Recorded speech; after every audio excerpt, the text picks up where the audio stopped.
आपण पूर्वी असं म्हणायचो की महाराष्ट्रातला शेवटचा जिल्हा गडचिरोली जिल्हा आहे। आता उलट म्हणावं लागेल, महाराष्ट्रातला पहिला जिल्हा गडचिरोली आहे, जिथनं महाराष्ट्राची सुरुवात होते।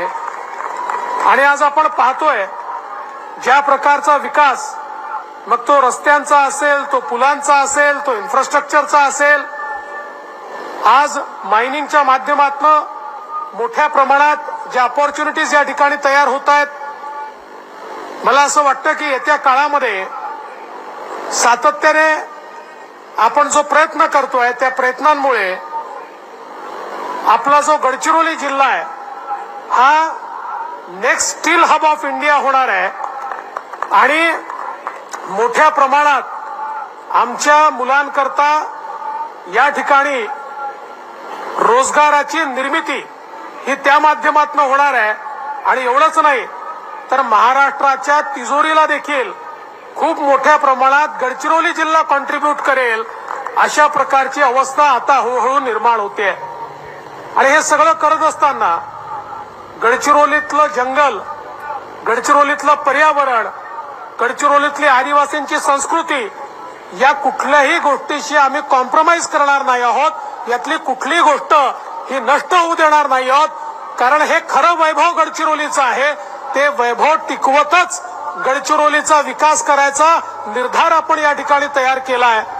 आपल्याला कल्पना आहे, आता गडचिरोलीमध्ये मेडिकल कॉलेज आपण त्या ठिकाणी करतो आहोत, गडचिरोलीमध्ये विमानतळ आपण करणार आहोत, त्यामुळे मोठा विकास तर होणारच आहे। आणि आपला समृद्धी महामार्ग हा देखील आता गडचिरोली पर्यंत येतोय, ज्याच्यामुळे आपल्याला कनेक्टिव्हिटी मुंबईशी मिळणार आहे।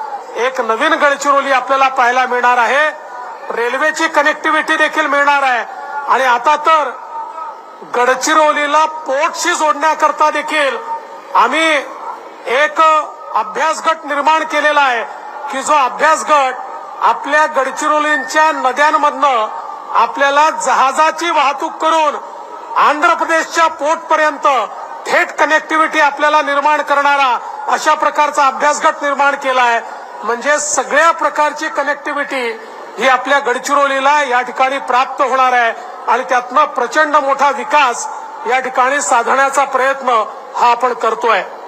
आज मी गडचिरोलीतल्या आमच्या सगळ्या शासकीय अधिकाऱ्यांचं मनापासून अभिनंदन करेन।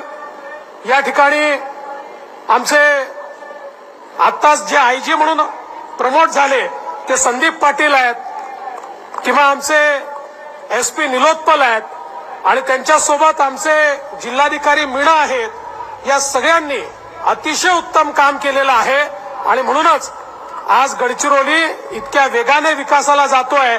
आणि आम्ही सगळे लोकप्रतिनिधी, बाबा असतील, खासदार असतील, आमचे सगळे आमदार असतील, आम्ही प्रशासनाच्या पाठीशी भक्कमपणे या ठिकाणी उभा आहोत। आणि मला विश्वास आहे की आता विकासाची यात्रा सुरू झाली आहे, ही यात्रा आता थांबणार नाहीये।